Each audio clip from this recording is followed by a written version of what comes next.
we shouldn't import what we eat. For your enemy to get you, it's easy through your food, through what you drink. We shouldn't allow people to come and feed us. We should feed ourselves. Meet Dr. Nicolas, the biomedical engineer behind one of the biggest farms in Ghana. After failing several times in farming, his passion for agriculture and unshakable determination pushed him to keep going until he built one of the most successful farming empires in Ghana.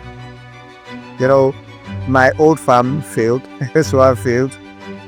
And then I went back to my old farm in my hometown. And after some time, I realized that it's not going to be successful.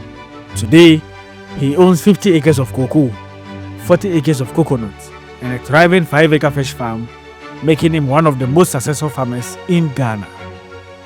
You know, the interesting thing about cocoa is not about the size. Okay. Your yield doesn't depend on the size. Okay. It depends on the...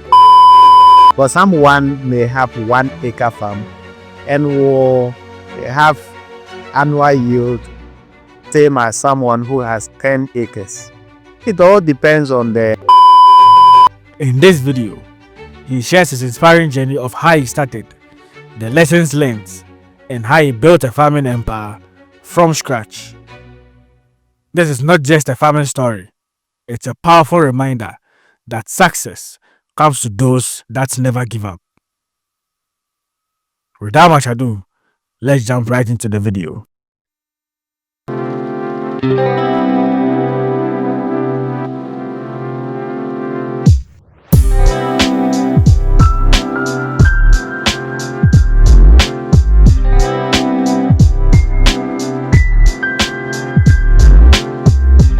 So yeah, I'm here with Mr. Nicolas. He's here to share his experience and his journey with us of what brought him to farming, why he decided to venture into agribusiness here in Ghana, and what he actually even farms here currently in the country.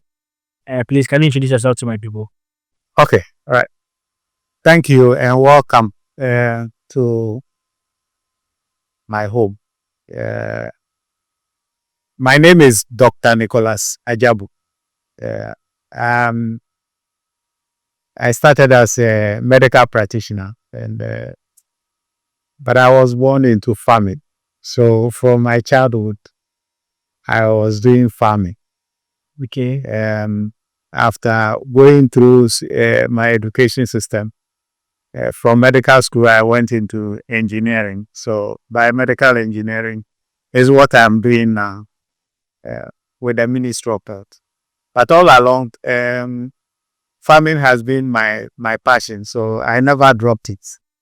And that's why I still have the farms. You said you grew up farming, what you've been doing all this while. Like, where did you grow up? What town? All right. I was born in a community in the Nzema area, Elambele district.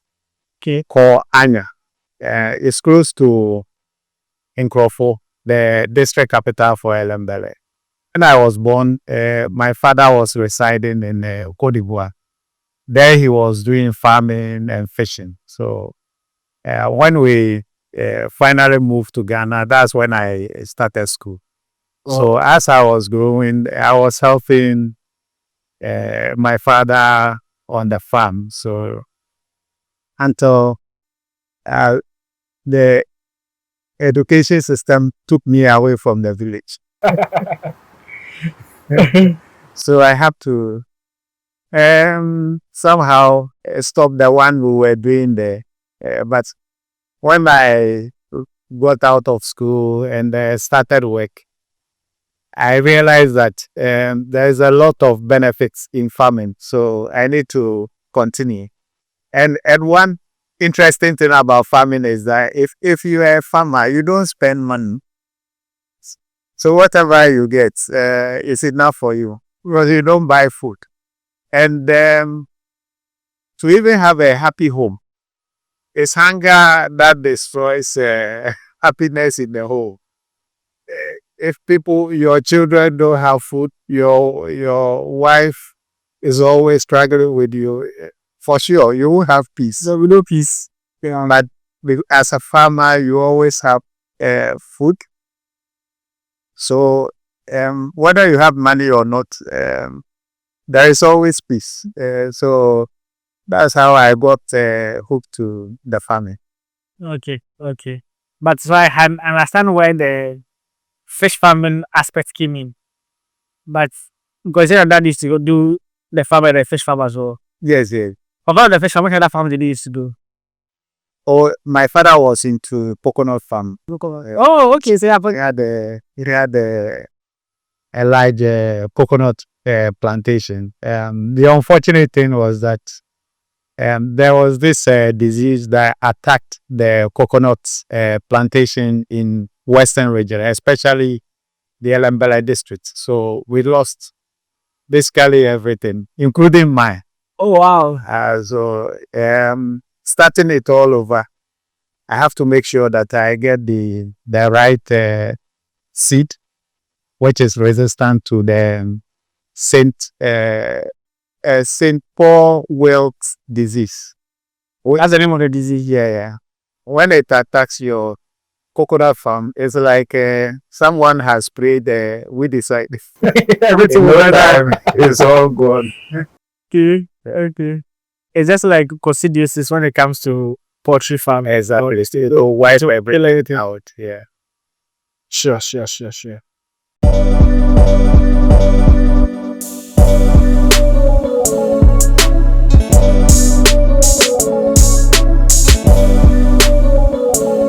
So let's come back a bit from the town close to Nkrofo.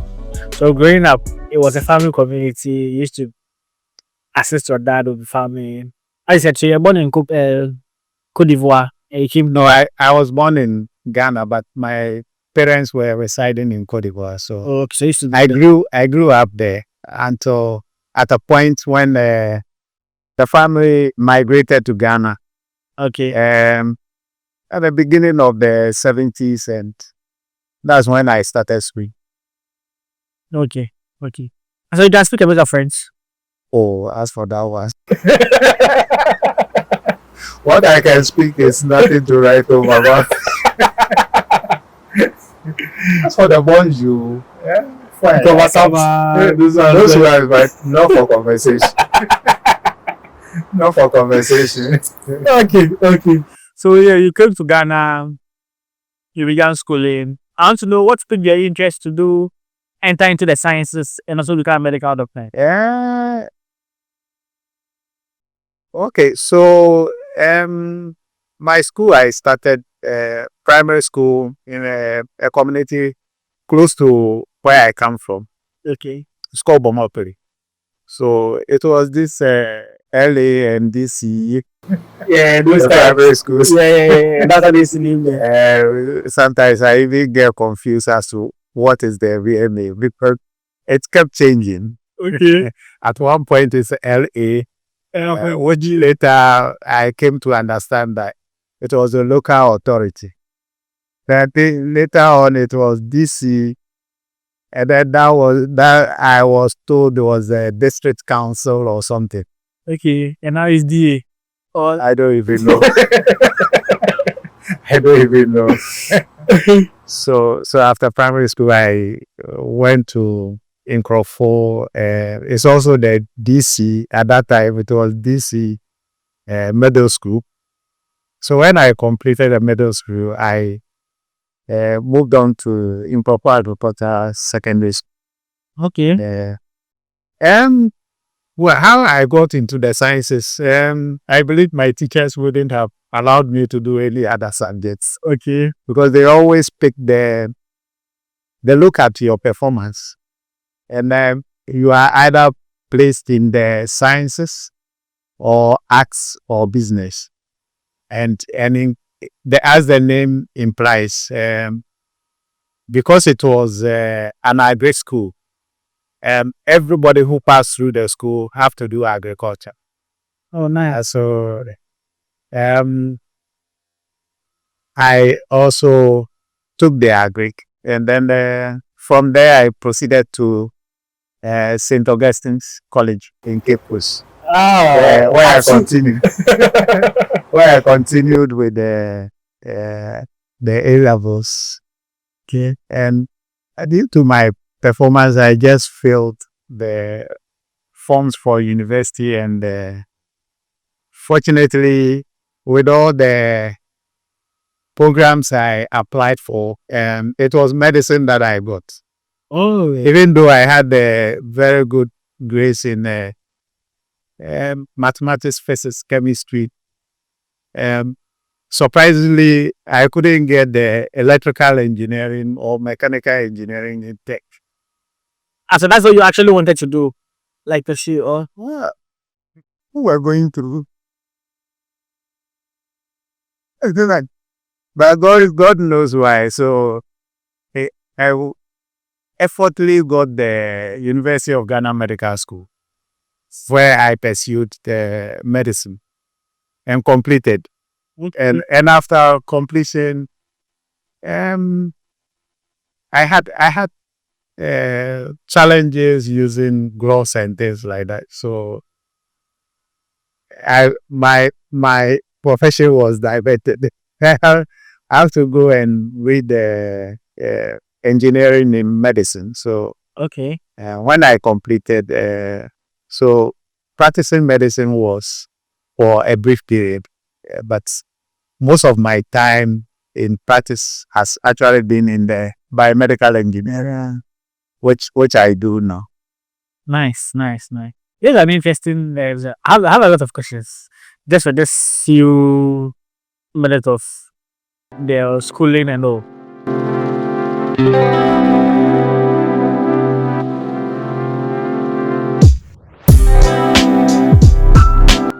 So for those who don't know, in Kofu, I remember for my social studies was where Kwame Nkrumah was born. Yeah. It's the hometown of Kwame Nkrumah. Exactly. So in Kofu. So for those who don't know, just some few history.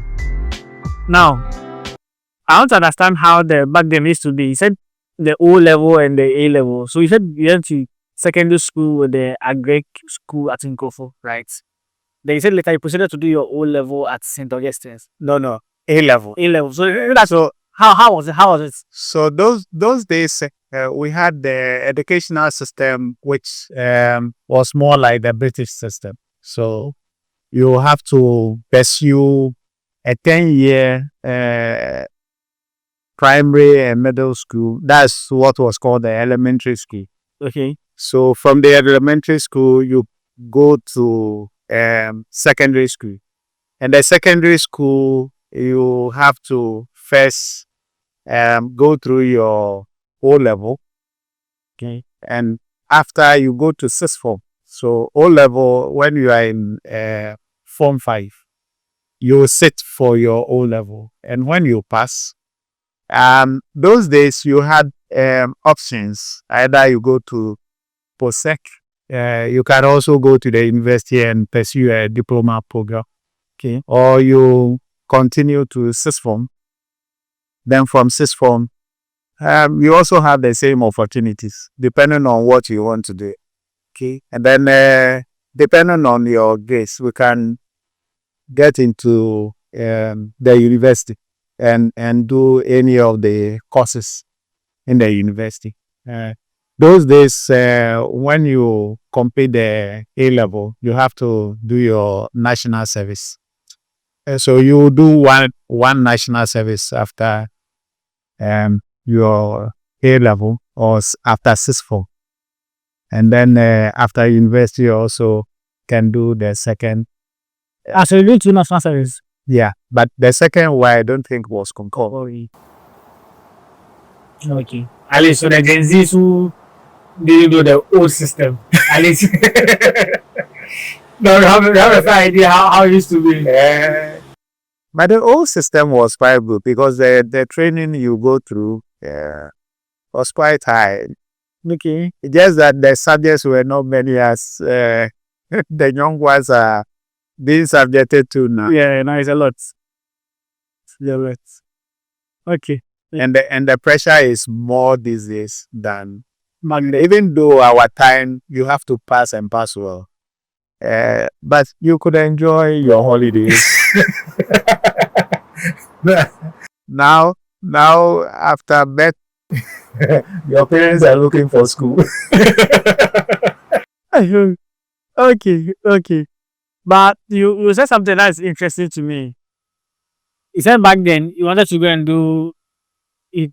You didn't pick that Kia University for the chemical and the mechanical engineering. Those days, the any student who pursues science, especially if you did mathematics, there were some professional courses everybody was looking up to. Either you move into electrical engineering, because after electrical engineering, for sure, you are likely to be absorbed into one of the state organizations like VRA, ECG, and all this. And if you did mechanical, you were sure of getting job probably in the railway or whatever. But so if any students read mathematics at the sixth form, this will be top programs in addition to medicine and other courses. So reading mathematics was like you had a broader opportunities compared to your colleagues who read biology. And because biology, you are somehow restricted from the engineering programs. So me pursuing mathematics means that I had the Interesting going the opportunity to compete with my colleagues who read biology, and also compete with my colleagues who read mathematics with me at the university. Okay. But maybe what I left out is after the medical school here, I continued with the engineering program in London. Okay.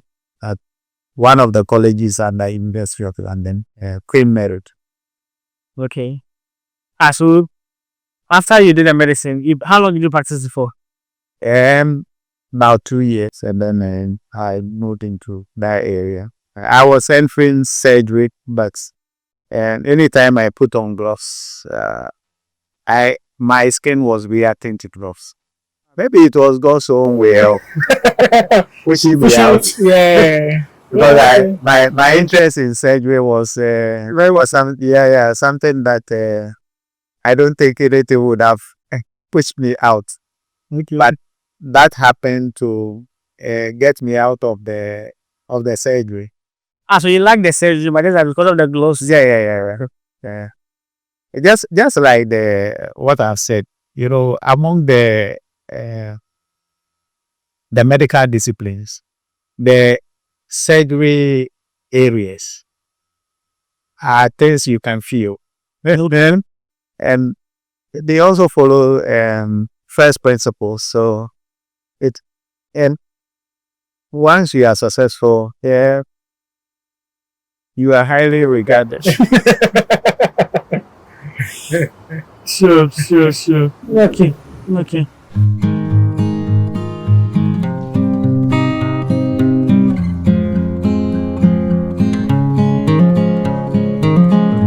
So now let's look at agriculture. It's talking about the profession now and all. So let's look at agriculture. When did the interest peak for you to start something like going to farming?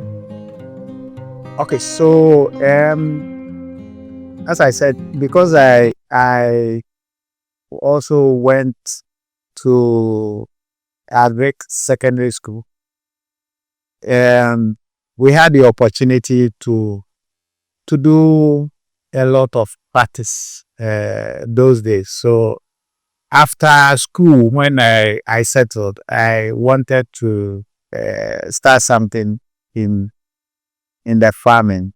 The problem was that from here and where I come from is quite a distance, and farming requires that you are always there. Otherwise, people will take your money. And then absentee farmer you will be disappointed. So you have to be there. If you are going to be a absentee farmer, then forget it.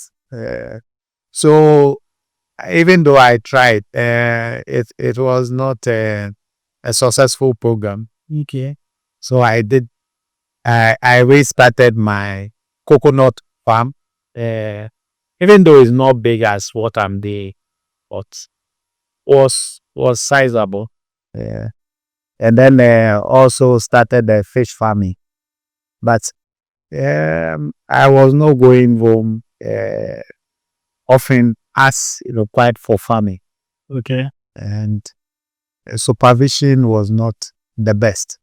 So at a point I have to give up on it because you put in resources, you don't get good returns, you don't need to pursue it. But I was lucky. I got land around the Esikuma area and was quite good. So that's where I actually got into it. Well, I had a cousin who at a point expressed interest that he want to partner me so that we can do farming. Beginning of the 2000s. That's long ago. But he also after a year, I realized that the interest was not there because probably the expectation he had was too high. So I got the land and everything, but I guess I have to give it up. So when I got this one around the Brahmana Esikuma is close to Accra. So anytime I can go there, sometimes the people that are helping me get surprised. I'm sure. You didn't inform us that you are coming.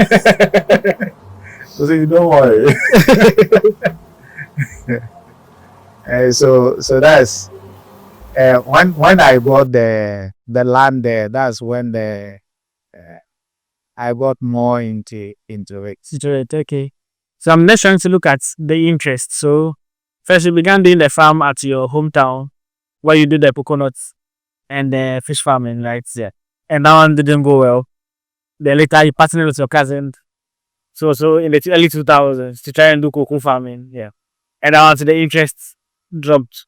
So at least he left you along the way. Yeah. Then when again did you get the current location? Okay, so from 2018, and that's when I started looking for land again. Well, I was lucky. A nephew told me, he knows someone who can help us. So he organized and then took us to the place. Okay. And thank God we had the land beyond what I was even expecting. So we acquired some of them, and they are also helping us with the farming work. Okay. Among all this, because I remember earlier you told me the one that you began at home, like your hometown was around 2013 thereabouts. Or no, what was that? Okay. So when I was a child, because I was working with my father, he gave me part of the land and he helped me to establish the farm. Okay. But when I was in school, my father died when soon as after sixth form. Oh. So it was my mother who was taking care of the farm, and when the disease came in, it wiped everything away. Oh. So we were left with nothing. My old farm failed. This one failed. Then I went back to my old farm in my hometown. And after some time, I realized that it's not going to be successful. It's a long time I visited there. The land is there. I believe some of the cocoa may be in there. But maybe I also didn't think through it well. I should have established a different farm. Because, coconut farm is something that is vulnerable to pay frame and stealing. Because you can easily get the coconut to the market and it will finish in no time. We'll get people to, whether it's fresh or dry. So I decided not to go into the coconut. So I tried cocoa. But cocoa is labor intensive. You always have to be there. So otherwise, you will not succeed. Because the young cocoa cannot compete with wheat. So you always have to wait. And the young cocoa doesn't like too much sunshine. So you need to have a shade. So you need to do plantain to cover it. If you don't have those crops in there, it won't do well. Only few will do well. But from hindsight, I have always thought that probably I could have done thick or rubber. Yeah. I'm sure I would have succeeded. But I missed that one. Okay. I missed that one. So, and maybe after establishing the ones here, it's still possible. I should go back. I go and establish something. Because some of my cousins have been telling me that, oh, you can consider rubber plantation it. They think it will be successful. But those advice, I take them, but to implement them, I have to be cautious.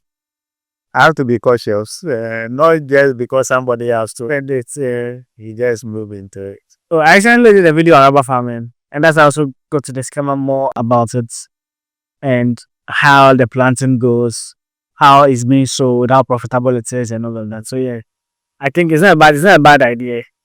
Just that planting from the scratch might take time. Cause yeah, it takes time for it to grow. Yes, I know. So yeah, that's another option too, and that's good. Okay.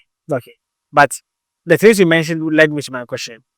That's after all these successful farms, all this farm has failed. Why you still have the interest to still want to go into farming? But someone might have given up and said, after these 2 or 3 failures, I'm not doing farming again because it doesn't work for me. But he kept on persisting and kept doing it. Okay, so because I was born into it, it's something that I really like, and farming also keeps you active because people will have to go and exercise. Right. Sometimes when I'm going towards Puri and beyond, and use the Puri mountains, climb there to see people climbing. It's quite interesting. Yeah. So for me, most weekends when I go to the farm, my exercise is more productive. So because if I'm not doing that, most weekends you will have to continue with the office work. You are glued to your table thinking. You don't have any other aspect of life. So I really like the farming in the sense that it brings you closer to nature. Anytime I go to the farm, you see diversity, see a lot of things, the greens, and you do a lot of exercise. Yeah. And that keeps me fit. most of the time. As for the other things, they are just bonus. Okay, but yeah, trust me. The next video is the farm tour we did. I remember when we came to the farm first and we were moving around.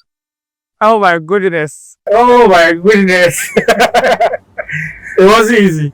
Yeah, so Nicolas is very, very fit. Like moving around. I remember when we had to get down and walk through the cocoa farm to go to.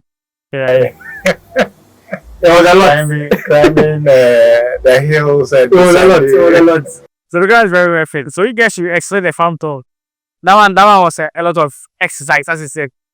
We visited all the farms that you had, moved around, went to almost everywhere. And it was not a small exercise. It was a lot. It was a lot. So, I used to go to all the farms, but these days I am selective. So yeah. I visit, I do parts, and then maybe another visit. So I schedule it.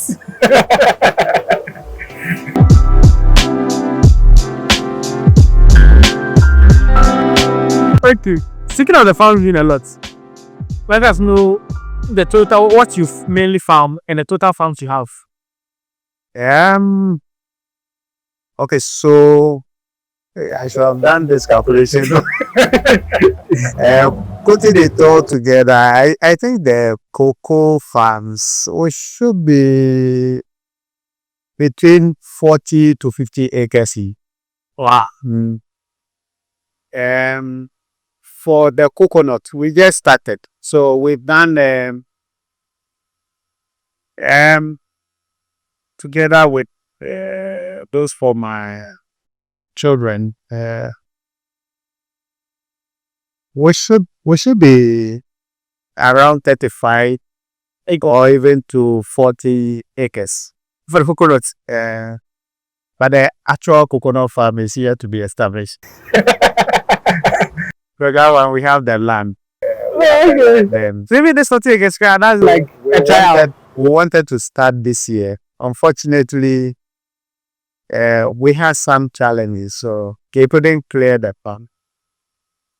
So I'm hoping next year we clear that one, and those ones all together will be like 40 acres. So if we are able to start that one, Okay. then it means then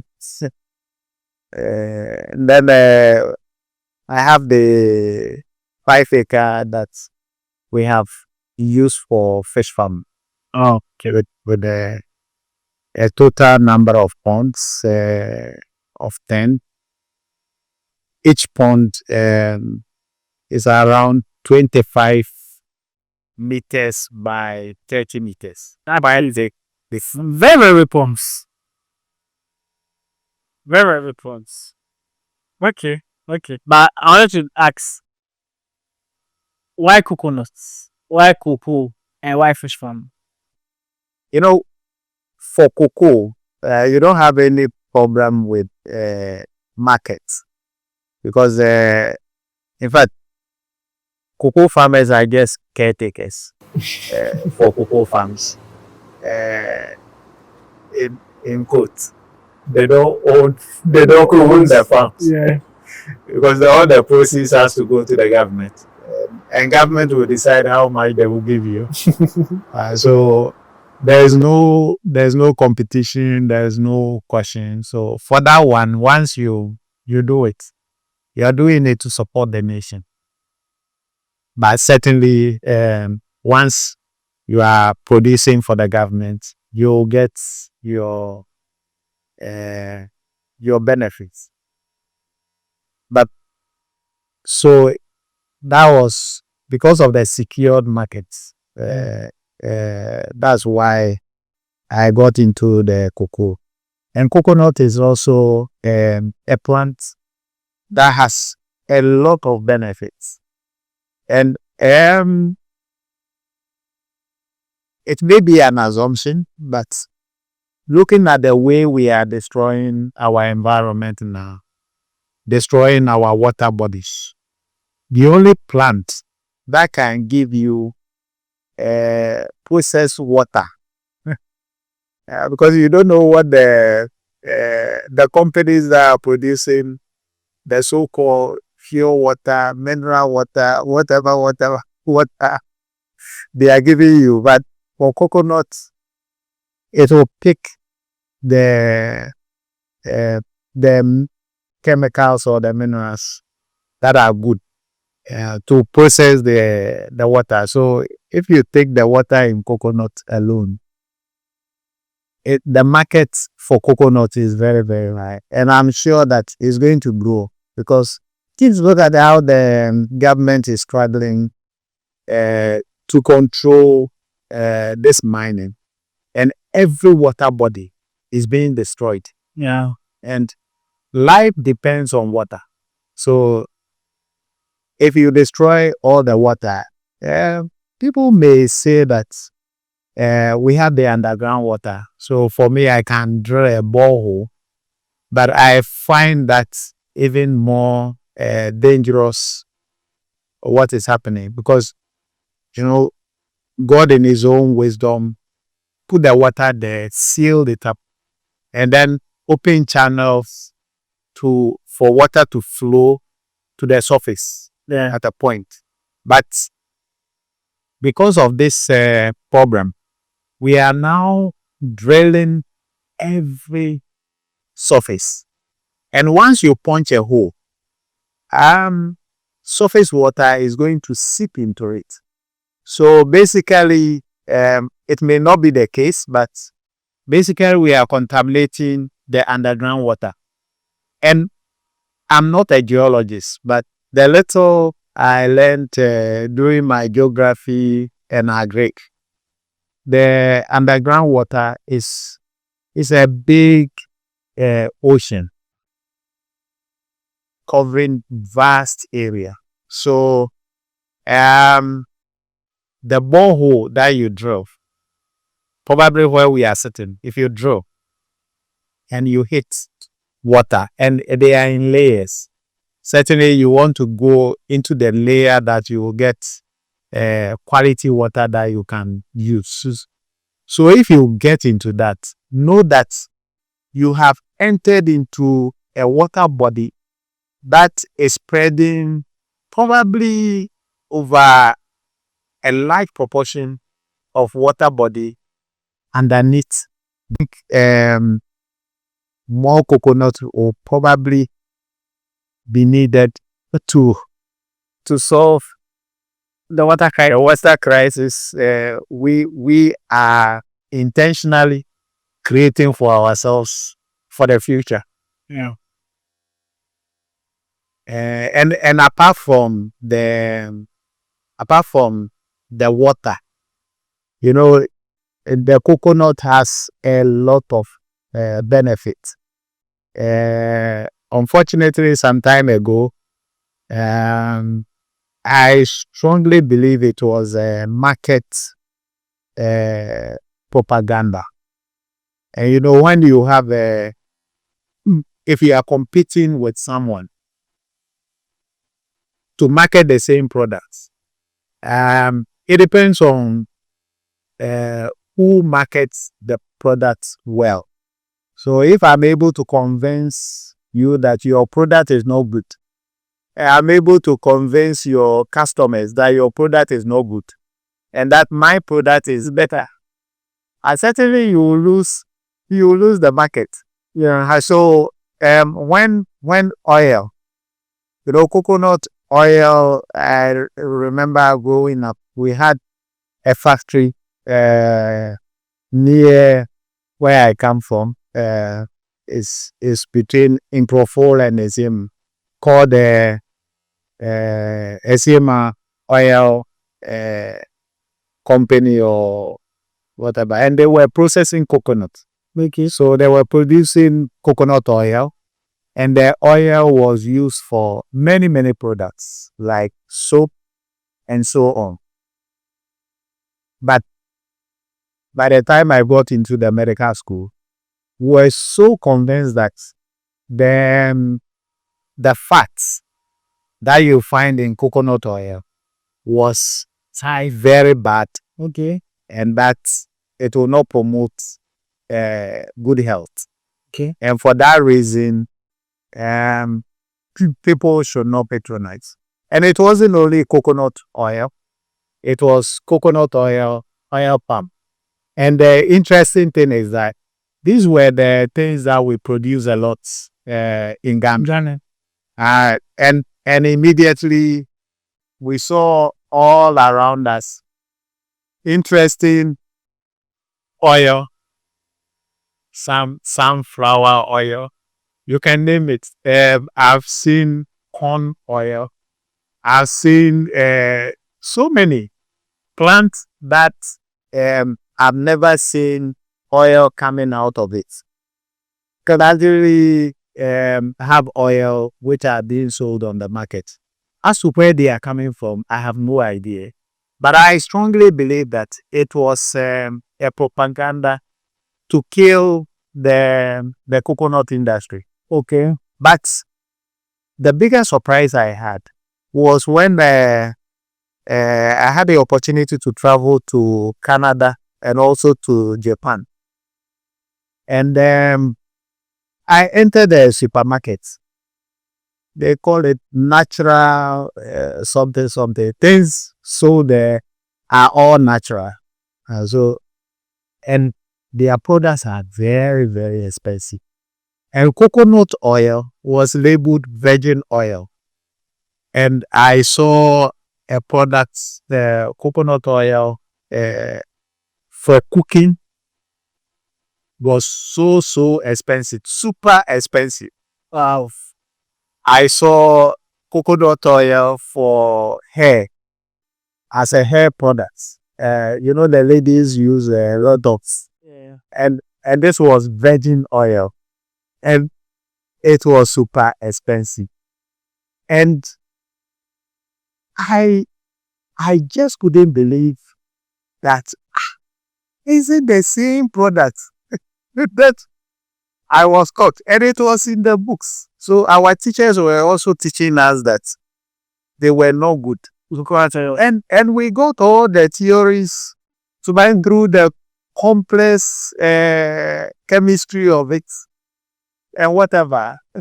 The formulas, you have to chew all this to convince yourself that it was really not good. And I have to write exams on that.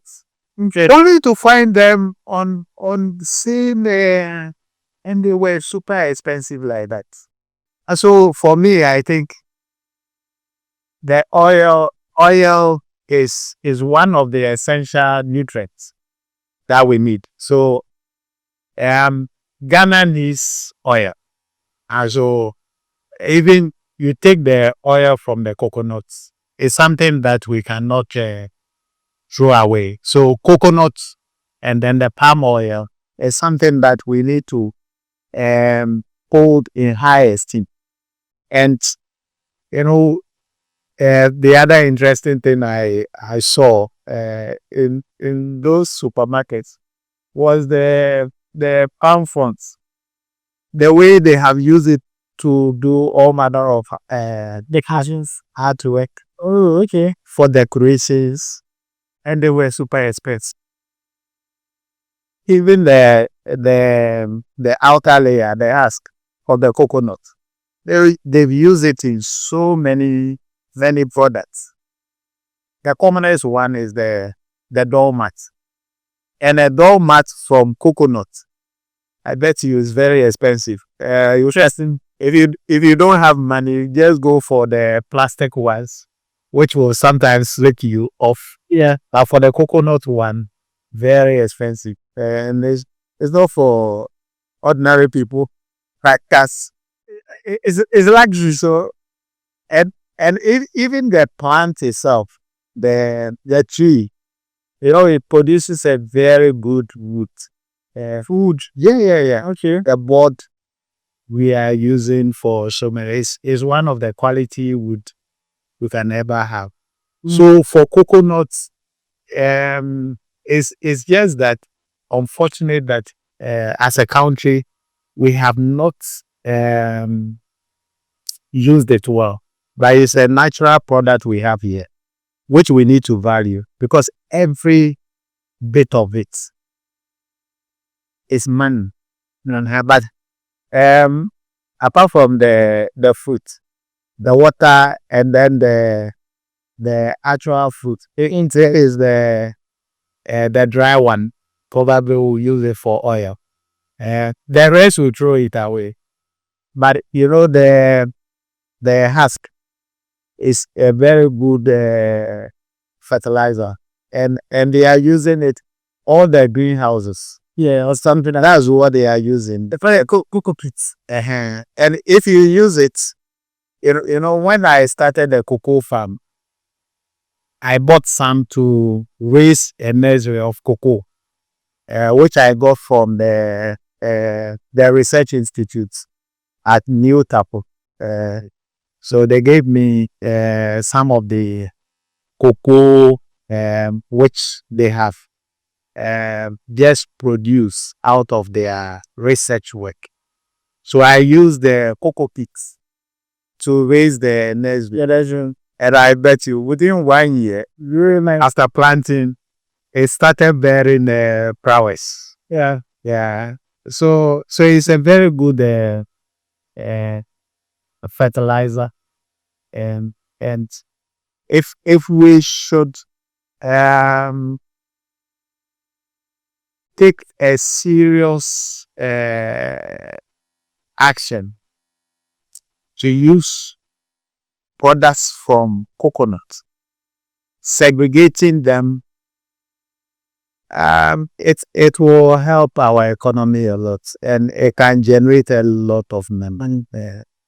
And working on it is not too cumbersome as you have with cocoa, because cocoa all year round you have to do something.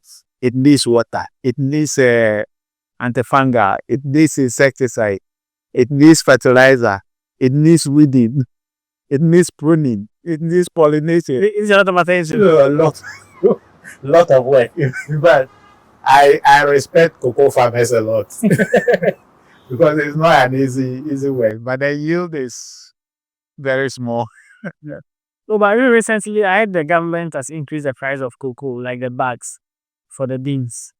And as part of the thing that is helping the economy, is that they are also helping to the price of cocoa, the cocoa international market is going up. So that's what made them increase the price. So now, like a bag costs around 3,000 or so. I think it's 3,100 or so. Yeah. Initially, it used to be around 2,000 thereabouts. Oh yeah, it was like 640, but gradually. Yeah. So now, like if you have cocoa plantations or cocoa farms, the more you have, the more money, because the price has gone up a bit. But as I said, they need a lot of attention, a lot of care, and all of that. So you have to do all of those. The interesting thing about cocoa is not about the size. Okay. Your yield doesn't depend on the size. Okay. It depends on the inputs. Well, someone may have 1 acre farm and will have annual yield same as someone who has 10 acres. It all depends on what you are doing. For example, you have 10 acres, you don't weed regularly, you don't spray insecticide, you don't fertilize it, and you are in an area where the rain pattern is not good, unpredictable, annual rainfall is lower, and your yield is going to be, you don't prune, you won't get anything. But if you have 1 acre and you are able to do all that, maybe adding irrigation, your yield is going to be very, very high. So when this more time. Oh yeah. And in fact, it's something that I don't know, but as I said, since the cocoa farms in quote belongs to the government can introduce interventions that can boost the yield. Of course, there are some challenges, but let's assume that in a particular area, water is flowing freely into the sea because all the water bodies in Ghana, at the end of the day, will end up tears. Of course, we are also destroying it. But let's assume that in a particular area, government pays attention and there is water body, they are able to dam it and introduce something like irrigation or farms within the area so that throughout the year, so there is water. And cocoa produce year round. We have the season because of the rain pattern. Yeah. But if you have you have water all year round, it will bear fruits all year round. Okay. So the more water you have, the more you don't listen. So if you have a dam and maybe drip irrigation throughout the year, the same farm, maybe an acre, I'm sure at the moment an acre of land, some farmers are even doing around 1 bag. Okay. And they are happy. It's really happy. Records from if you talk to extension officers, they will tell you that on average, most farmers are doing around 4 bags per acre. Oh, But if you should pay attention and have all the conditions, if the minimum you could do will be 10 bags per acre. And if you are able to get maximum yield, you probably may be stretching it to 15 bags per acre. So the same acre of land, someone is getting people. a lot of farmers are doing 1 bag, 2 bags, depending on the season, maximum 4 bags, and they are happy. If there should be some intervention, I'm sure that we can increase the yield for those land to maybe 10 bags per acre. But to achieve that, looking at the returns from and the situation of our farmers, I doubt if any farmer who will be able to do that without intervention from the government. But if government is able to do this, there's a lot of employment in the area of cocoa. As is the experience I have. Sometimes you see a lot of documentary about child labor. Sorry to say that you have to train your children.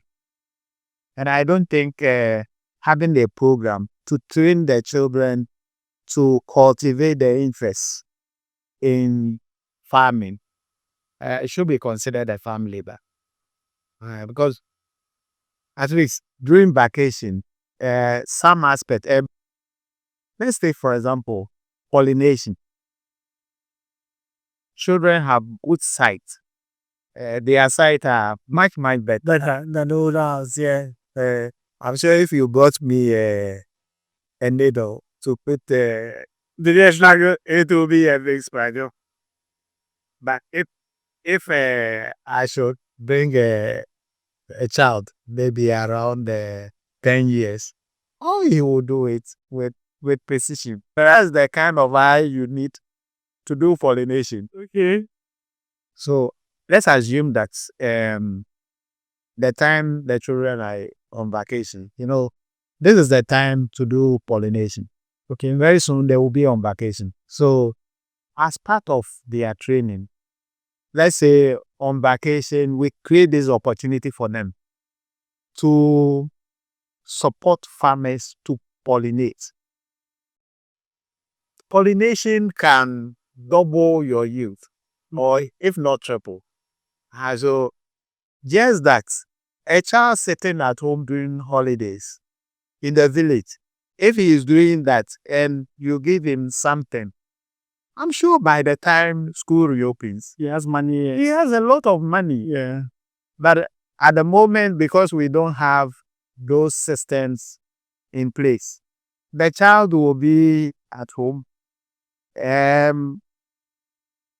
Certainly, once he's not doing anything, the devil will find something for them to do.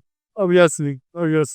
And they end up with all sorts of things. Their best bets either do Okada, go to Galams if it is possible, or enter into some other thing just to keep themselves happy. If you go to Netherlands now, the children are trained to be independent. See, they are trained to be independent, and um, I I can't remember the exact age that you will start, but when you are in your basic education level, um, you will see some of them working in some supermarkets. Of course, that is where I will come across. But you go to some supermarkets, and these children are helping some activities. And sometimes, when traffic is so low, you will see them behind the teller machine making mistakes, wasting people's time. And they are learning. They are learning on the job. They are giving change. So you learn how to make sales, how to receive money, give change. And these are basic things that every child must know. So I think we should look at these laws and reflect it in our context. How do we build the interest in the children so that as they are growing, they cultivate their interest? Because we are basically dependent on agriculture. So if the child is going to be educated to completely detach from farming work or agriculture, then our education system is not helping us. So as for food, I think we shouldn't allow ourselves as a country for certain things to be put around our neck to lose the opportunity to feed ourselves in the future or even now. The next question will be farming for this number of years. At least taking out the time you began that didn't work out, and the new one is began. Would you say farming has been profitable, or you are still in your investing phase of the projects? Okay, I would say it's profitable because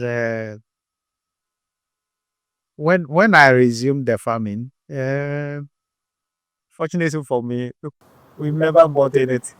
Okay, for food you get it all the time. So there are some other things that you get, but in terms of getting the returns,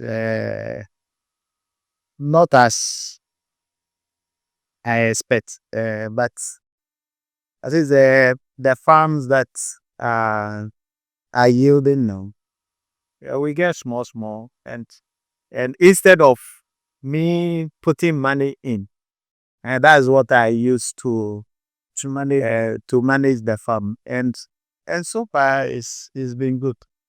So the beginning, I have to physically take my own money and put in. But at some point, is the income from the farm that goes loud back into the token.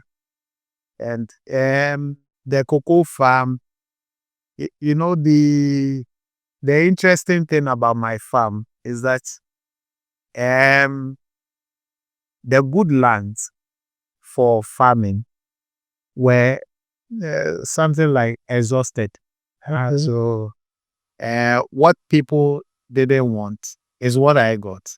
Oh, okay. And it's some of them were waterlogged places.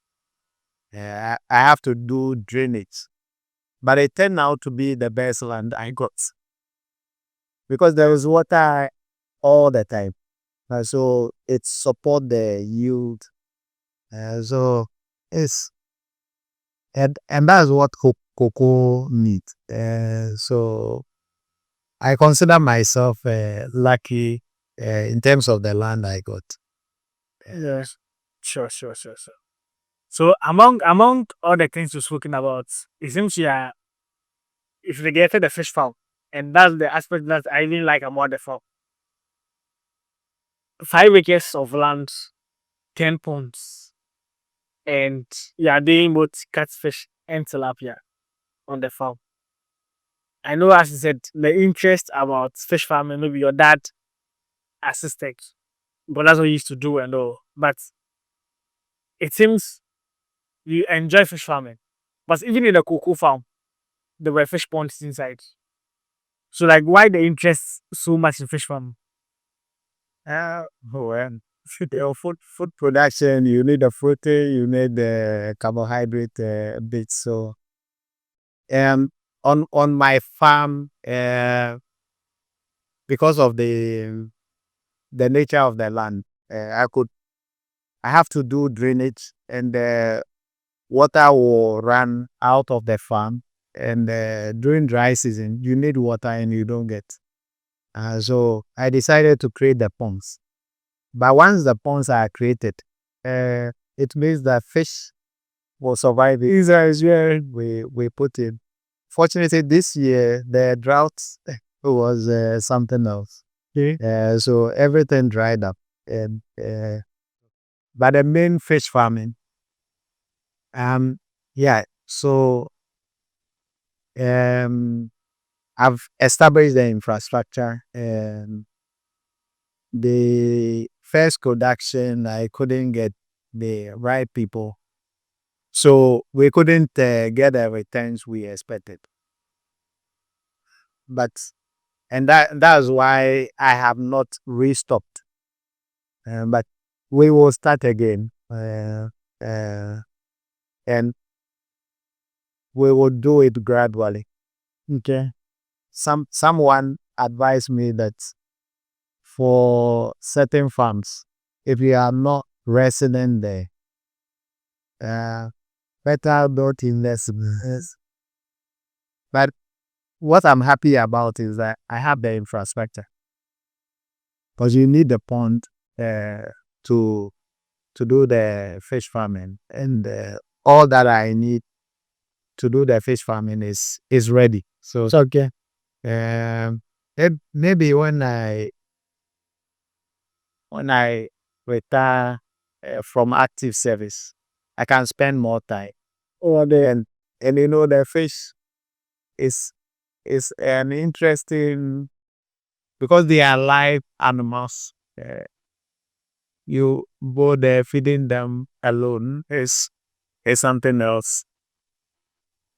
So it's not something that we have abandoned it, but we will restock, and then possibly start producing fingerlings for other farmers. We also have the plan to produce the pit, because that's the biggest cost element, the feed. Yeah. But we will produce ourselves. So when I really settle on the production, those are the things we are going to.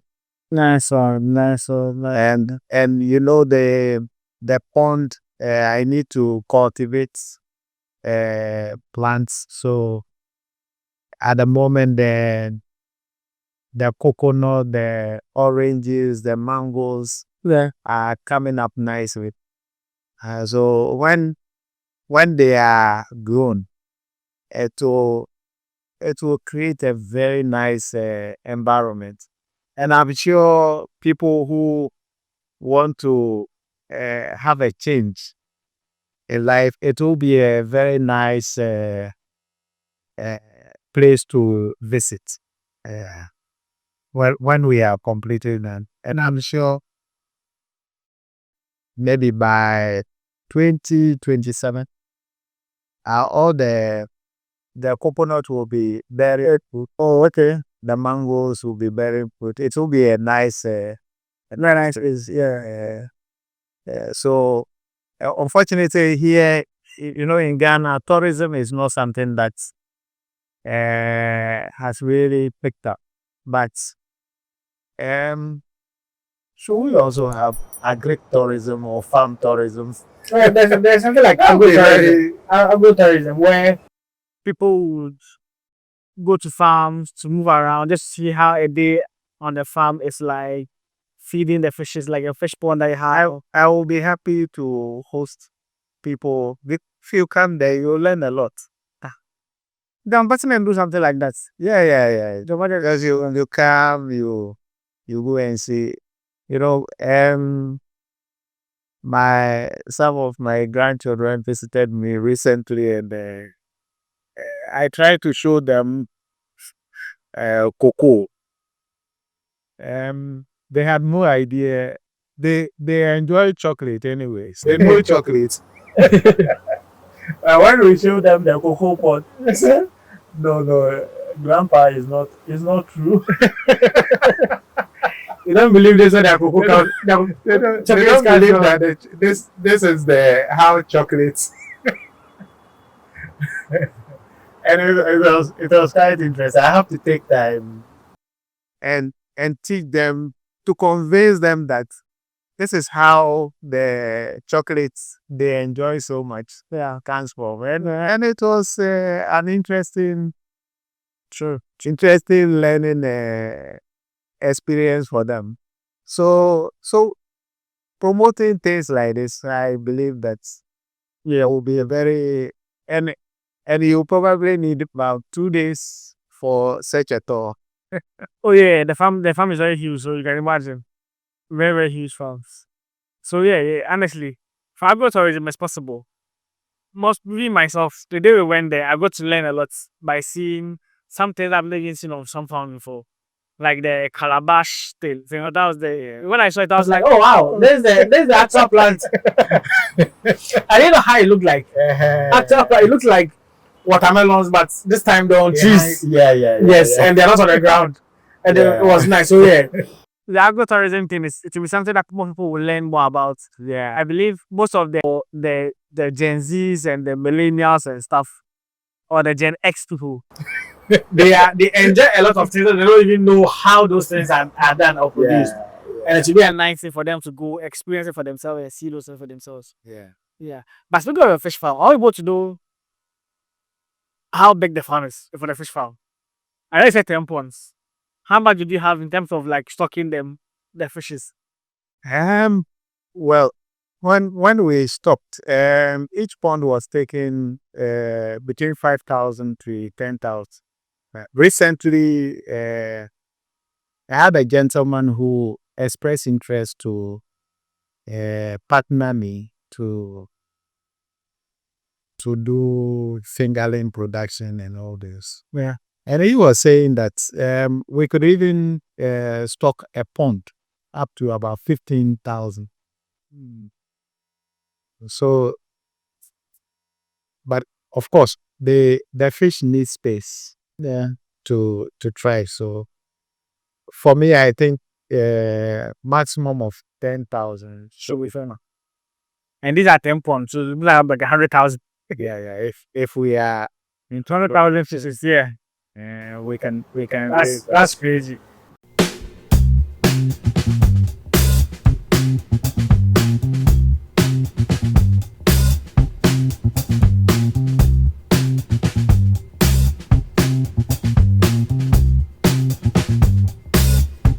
And speaking of challenges, what would you say has been some of the major challenges since starting the farm? The current size that you are on. Okay, so when I constructed the ponds, we allowed it to settle, get some wheat to cover the surface. But I should have taken my time.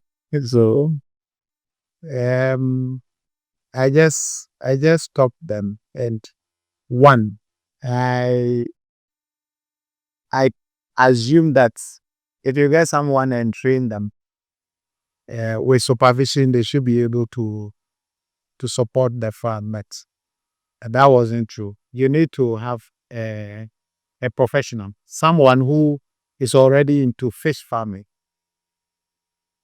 to take care of it. Uh, they they've because people want job, they will tell you, "Oh, I can do it, I can do it." They will raise your hope, but only to drop it. And I think that's what happened. We can do it, we can do it, but it wasn't the case. So I should have taken my time to get someone who is already into fish farming.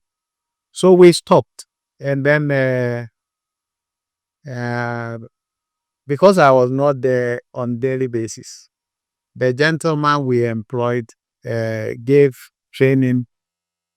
Was apparently not going there. Even there, he started also uh, harvesting some of them.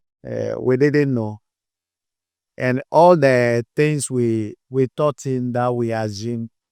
And when you go there, he was such a smart guy that he will tell you the things he's been doing and all that. So the one that supervises the word for me also believed in that he was a big boy. Got it was something else. So in fact, we ran, we couldn't make any profits from it. We couldn't make profit out of it, and that's why uh, when I was advised that um, the advice was that if you want to do fish farming or you want to do poultry farming, it's important that you are a resident. Then, if you are resident, that one you are safe. But if you are not resident, then you have to think twice. Sure, sure. And I think that's what played out for me. Makes sense. As unfortunate that sometimes you employ people who are supposed to just do their work and get paid, and they end up stealing from you, running down the business, not knowing that if the business was to succeed, they also still be employed and also make money. That's they're looking at just stealing from you, finding devious ways to make more money from you. Yeah. And like making your investments and go down the drain. I believe from what you've said, one of the main thing is not being an absentee farmer, Oh yeah. being around most So of the time. absentee farmer there, forget it. And your money will not work for you. You have to work for. You will have to work for yourself as a farmer. Yeah. Quite important. If you want to, because you have the money, you want to push the money to go and work for you. That one, Yeah. you will be disappointed. So absentee farming, farming is not for you. So what she said, a recent interview I did was a man who was in the US, came down to establish a farm, and he was my first wanted to do poultry farming, and he was advised against that. Man, if he's someone who's not going to be around, you shouldn't try poultry farming, but rather he can do something like piggery, which might seem a little bit okay, because poultry they can easily steal from you without you knowing because you're not around. You are barely monitoring stuff, and they can be telling you stories. But at least for pigs, once they give birth, that pig is there. They are easily countable. They can't. You can't really steal them because if some get missing, you know and more about it. So he decided, okay, between the poultry farming and the pig farming, he rather go for pig farming. But when he comes down and is more present around, then he can go into the poultry farm and supervise things for himself. But other than that, pig farming was what he decided to venture into. But I want to know, what is your opinion about it? And so if there's any advice for those in the diaspora who are watching us, who want to establish something in Ghana, mostly want to go into farming, what would that be? If you are outside and you want to go into farming, you need to have a trustworthy person. If you can trust the person, there are good people. There are good people still around, but it's rare to find them. But they are there, and I have succeeded because I found one. I believe that you met my caretaker. Is such a good guy.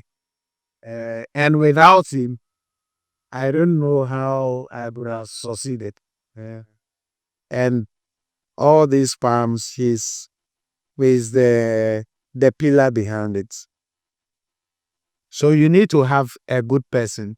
But even with a good person, you still need to be around. So if you are based in maybe Europe, UK, US, Japan, wherever you are, you should be prepared to come home often. For example, if you are into, say, coconut farm, and you are based in US, you try as much as possible to come home twice in a year. You will certainly succeed, because once you have planted the farm, and you have to time the rainy season so that whatever you plant will succeed. Let's take, for example, because of your timing, you decide, oh, I want to go and plant, and you came around December, you cultivated. By January, you have planted. Then certainly you are sure of getting close to 100% mortality. So you have to replace all that. But if you happen to cultivate around May, June, let's say you are doing coconut, you do cultivation 100% making, you are likely to have a success rate close to 100%. So you'll be successful. And once the coconut is established, if you come twice in a year, when you come, you find the laborers to do the weeding for you. So at least, if it depends on your financial state, but let's assume that your financial state will not support weeding twice in a year. What you can do is one visit. You let them do the ring weeding. So you can weed. If you take a line, coconut are always arranged in rows. Okay. So if you take a particular row, you let them clear it. So it's like you've created a pathway, and the coconut will be standing. So in between them, you have your weed. Then your next visit, you make sure that it's 100% clear. That will save you some money. But if you have the money to do it twice in a year, clear it, and then you go back. If you do it that way, you are likely to succeed. And depending on the kind of seedling, and it's very painful starting farming, because the money you are throwing in the bush it's so painful. Yeah, it makes sense. And you can't predict. So you can easily be convinced that you don't need to spend too much. For example, let's say a seedling is costing, uh, now you want a very good seedling, have a budget of 15 Ghana cedis upwards. Per seedling. Yeah, per seedling. So depending on how many you are going to buy. And somebody show up and so, I can give it to you 5 cedis. That means that for one, you get 3. I think I'll go for the 3. And pocket the rest of the money. But you are just saving it for 7 years before you could. So it's seed selection is quite important. And once you have the right seed, the right nursery, you plant for cocoa. It's just in the bush, just the wheat. If you are able to do it twice in a year, for sure, you don't have a problem. Your problem will start when you start harvesting. Because if you are not around and you don't have somebody that is trustworthy, when he harvests a truckload, maybe 3 trucks, he will tell you he got half. Then that one, you are in serious trouble. So these are some of the things that, but for coconut I think is not difficult. Like, but for cocoa, if you are outside, then the person must be trustworthy. Okay, somebody who is really prepared. Okay? Otherwise, you will be disappointed. Because that one you can't leave it. And every day, something has to be done. Every day. Oh, okay. And for cocoa is too troublesome. Because and mortality every year you have to replace.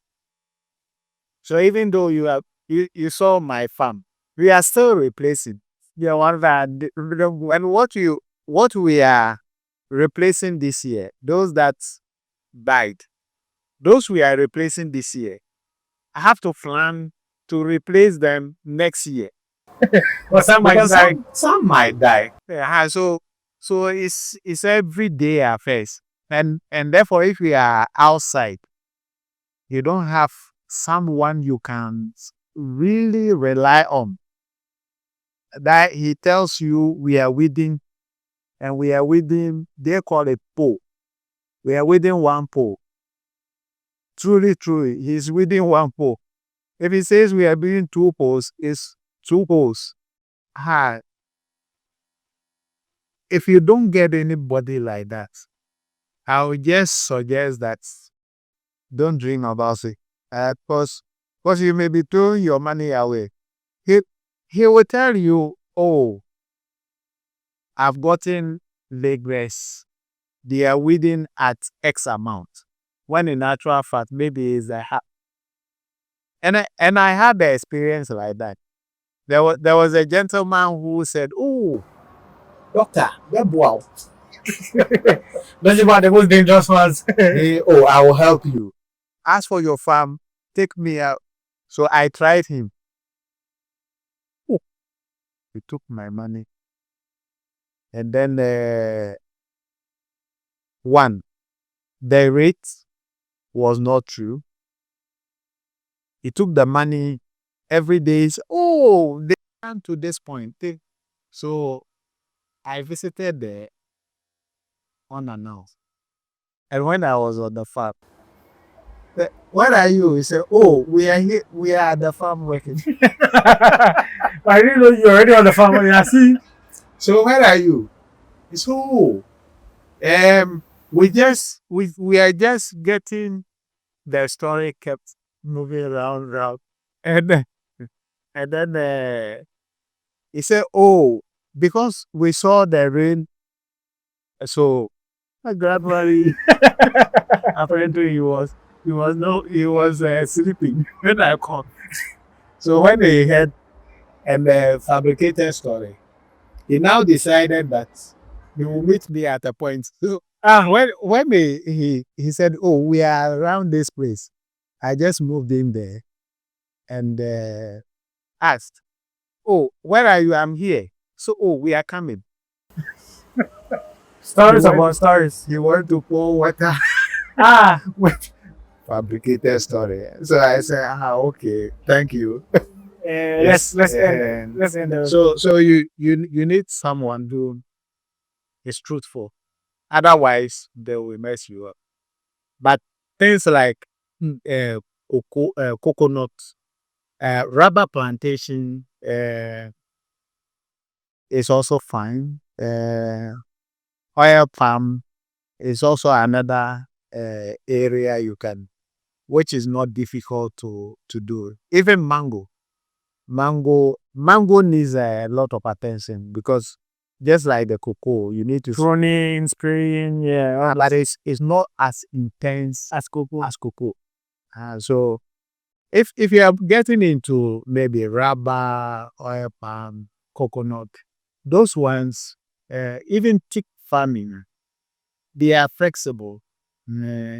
If you want to, if you are outside, but we will have to make sure that at least twice in a year Should come down. should come down. And if you are going to travel from, say, US to Ghana, to make sure your farm is doing well, certainly It shouldn't be a 5-acre farm. It's more. The cost. Too much. Your flight ticket and stuff. No, then you must have a large plantation, which will also cost you more. So if you're outside and you want to move into farming, get a good land, not 1 acre, not 2 acres, because your investment, your flight ticket alone to come and see 1 acre farm. I can't imagine. It will make sense. It will make sense. So you need to have a large farm, and then get someone you really trust, and even the trustworthy one. Try and test. Sure. So I think from all the things you mentioned, I think some of them I can relate inside that. I'm of the strong opinion that those in the diaspora who want to go into farming, they should look at the perennial crops. Like since you mentioned, rubber, mango, cocoa, coconuts, yes, farm. Those ones they take longer time to even grow and mature, and sometimes you don't need much work to be done on them. And I'm doing crops where it needs regular supervision, people being there regularly to maintain it. That's when investment might go down the drain because it depends on maybe you don't intend coming back maybe in the next 5 years or 3 years. Rubber like this, it take like 7 years for it to fully mature. As for rubber, that one, even if you do it once a year, I can still be fine. Exactly. So Tick, for example, it takes longer. I share a boundary with a tick farm. I believe that you saw. Yeah, the one. Yeah, we pan the guy. It looks like the guy come and clear 3 years. Yes, those investments they are long term, so And that should be around the other. I think last year he harvested some. Oh, okay. The plant is there. You see.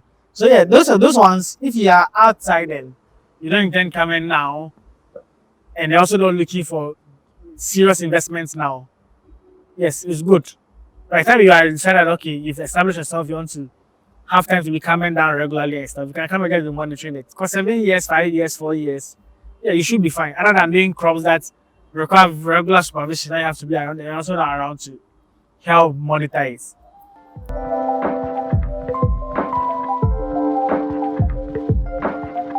So we'll wrap up this first note of the video, Now before we go, any final message for people watching us who want to pursue agriculture, see agriculture as something that they would like to go into? What will be the advice you would give to us?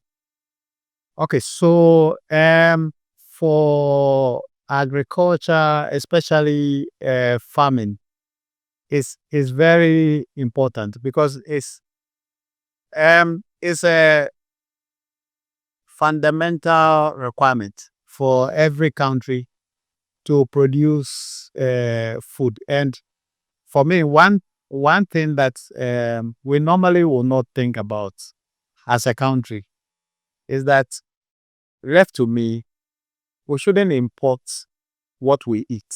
Yeah. Because growing up, um, I was made to understand that for your enemy to get you, it's easy through your food, through water, through what you drink. Apart from this, your enemy will have to physically come, either fight you, attack you. There is also what they call juju. That one is the spiritual side. So if they can attack you spiritually, they can attack you physically.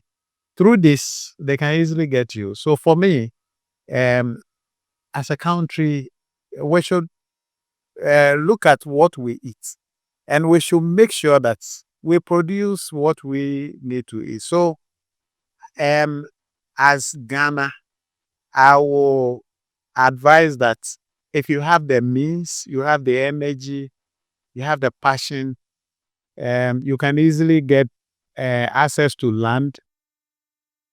Please take agriculture, especially farming, very serious, because we need to survive as a country. We shouldn't allow people to come and feed us. We should feed ourselves. And the population is also growing. Who is going to produce food for them? So if we all decide that,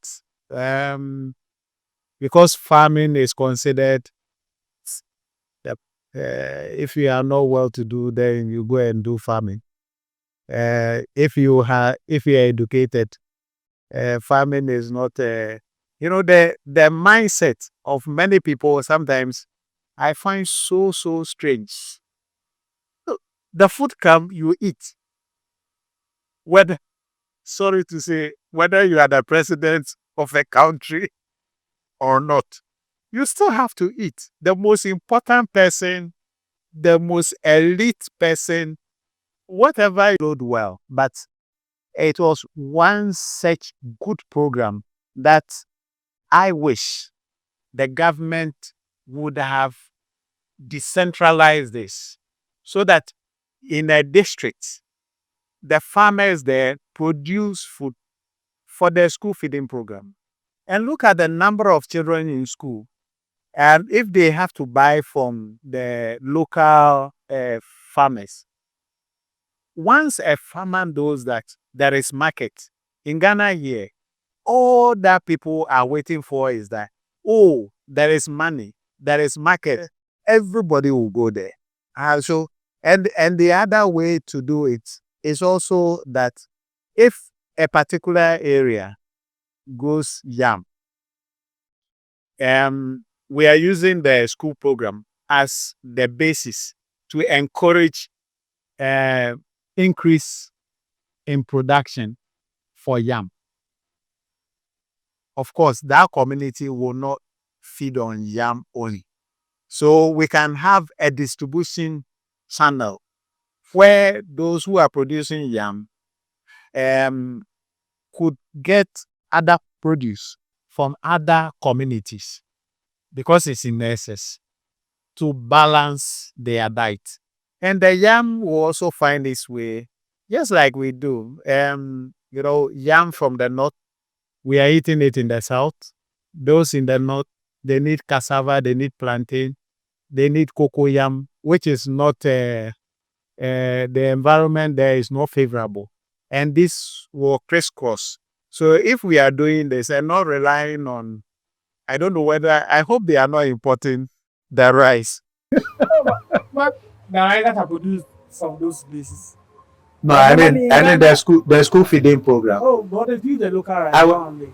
It's only the local. I believe yes, the local rice is what they use. Well, if they are I doing didn't really cook. When they use that, it is really the local rice. if they are sourcing all the rice that the children are eating from the local producers, then we thank God. That is a very good boost. But as I said, I haven't followed it, but maybe I will now try and follow and find where they are coming from. But if it happens that we are importing the rice for our children, then we are in serious trouble. You know, now the way some people behave, especially the children, their understanding itself is something else. A simple thing that you expect that, oh, when we were children, they will call it common sense. Now, it's not considered common sense. It's not considered common sense. Could it be our food? Because the food can influence intellectual development, the brain development, everything. So, I think it's a good way. So, not only the individuals moving in, but government should also make sure that some of their programs, which are easy to develop, to encourage farmers to produce more, should be looked at so that they align them in such a way that it creates favorable markets for the farmers. And then we establish our system so that the farmers can easily supply to those markets. So for farming, for me, it's my passion, but I think it's something that we shouldn't lose sight of as a country, as individuals, as families, as communities. We should take a critical look at it. Sure. So yeah, I think that's been a lengthy conversation, but we'll end the first one of the videos. Me. The next one has to do with the farm tour where he moved around the farm, looked at what he has and the farm, the 40 acres of coconut, the 50 acres of cocoa, and the 5 acres fish farming. Like yes, you have a look at it. You thought it so you guys can have a look at what he has on the farm and what's the same. Yeah, Inga. My list is close out on this video. Before we leave, make sure you like this video so you can follow starter viewers. Subscribe to the channel so you're going to get man. The goal is to reach 100,000 subscribers before they lay it. So please, if you're watching this, you are close to getting extra targets. Kindly subscribe, vote on this also. And I'll see you guys in the next one. Peace out.